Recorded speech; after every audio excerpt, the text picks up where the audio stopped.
तो आज मैं आपको एक अनोखी रहस्यमय कहानी सुनाऊंगा। अगर आप चैनल पर नए हैं तो अभी सब्सक्राइब कर ले तथा कहानी पूरा देखे। अंत में एक अनोखा रहस्य छुपा है। धन्यवाद। तो सुनिए। एक समय की बात है, ज्ञान शिखर नामक पर्वत पर महर्षि तर्केश निवास करते थे। तर्केश तपस्या और ज्ञान में अद्वितीय थे, पर उनका एकमात्र आग्रह था मोक्ष केवल तर्क और प्रयास से ही प्राप्त किया जा सकता है। वह भाग्य या दैवीय कृपा जैसी बातों को केवल भावनाओं का सहारा मानते थे। तर्केश ने अपनी साधना और कठोर परिश्रम से एक तर्क लोक का निर्माण किया। यह एक ऐसा संसार था जहां सब कुछ तर्कसंगत था। कोई अप्रत्याशित घटना नहीं, कोई असफलता नहीं, कोई दुख नहीं। सब कुछ उनके नियंत्रण और गणना के अधीन था। तर्केश का मानना था कि उन्होंने मोक्ष का मार्ग खोज लिया है, हर चीज को तर्क के अधीन करके कठिनाइयों को जीतना। लेकिन तर्केश के इस परिपूर्ण लोक के कारण सृष्टि में संघर्ष और अनिश्चितता का प्राकृतिक संतुलन बिगड़ने लगा। चूंकि तर्क लोक में कोई चुनौती नहीं थी, इसलिए वहां के निवासियों का विकास रुक गया और वे निष्क्रिय हो गए। इस असंतुलन को समाप्त करने के लिए भगवान विष्णु ने एक चेतावनी भेजी। एक दिन तर्क लोक के चारों ओर एक भयंकर समय जाल फैल गया। ये जाल तर्क लोक को धीरे धीरे निगल रहा था। जाल की शक्ति इतनी प्रचंड थी कि तर्केश के सभी प्रयास और गणनाएं विफल हो गईं। जब तर्क लोक नष्ट होने की कगार पर था, तब एक छोटा बालक तर्केश के सामने आया।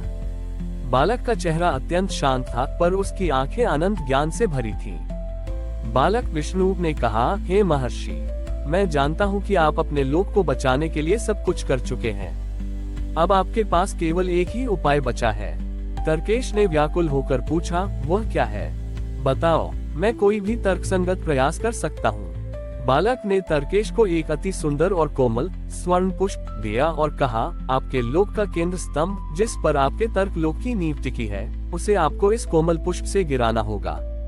लेकिन एक शर्त है, आप पुष्प को अपने हाथ से छू नहीं सकते और यह कार्य आपको मात्र एक क्षण में करना होगा। तर्केश हक्के बक्के रह गए। तारांकन तर्क, एक कोमल पुष्प से एक विशाल स्तंभ को गिराना असंभव है।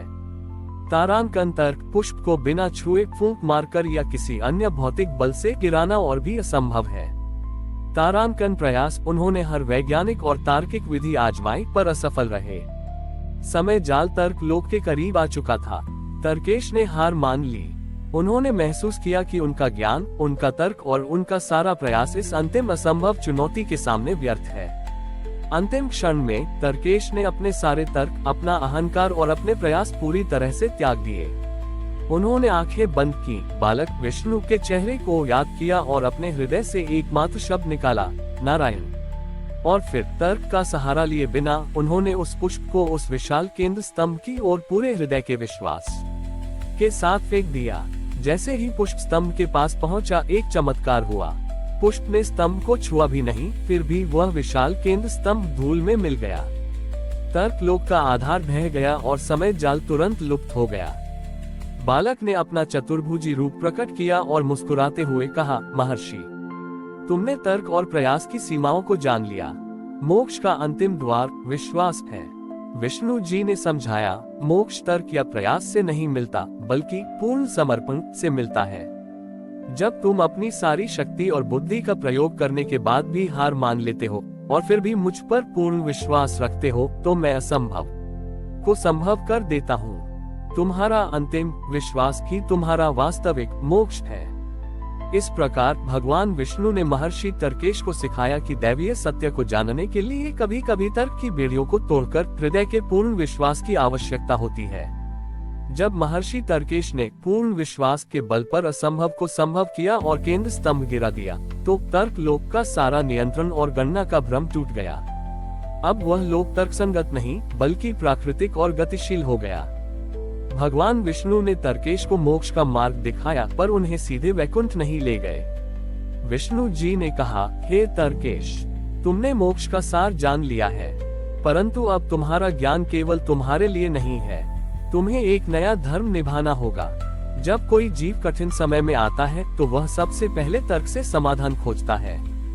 जब तर्क विफल होता है, तो वह प्रयास करता है। जब प्रयास भी असफल होते हैं, तभी वह विश्वास की ओर देखता है। विष्णु जी ने तर्केश को विस्मय प्रसाद नामक एक दिव्य पारदर्शी कवच दिया। ये कवच न तो शस्त्र से बचा सकता था और न ही किसी आपदा से इसका एकमात्र कार्य था।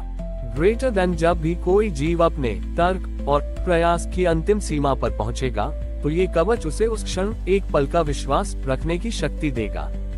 ग्रेटर देन, विष्णु जी ने समझाया, आपका नया कार्य है विश्वास के सूत्रधार बनना।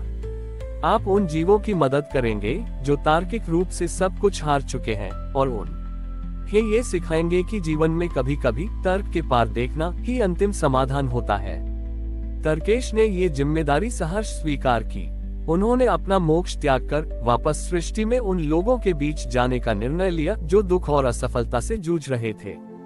एक बार तर्केश एक ऐसे गांव में पहुंचे जहां लगातार 3 साल से बारिश नहीं हुई थी। तारांकन तर्क कहता था, बीज बोने का कोई फायदा नहीं क्योंकि बारिश नहीं होगी।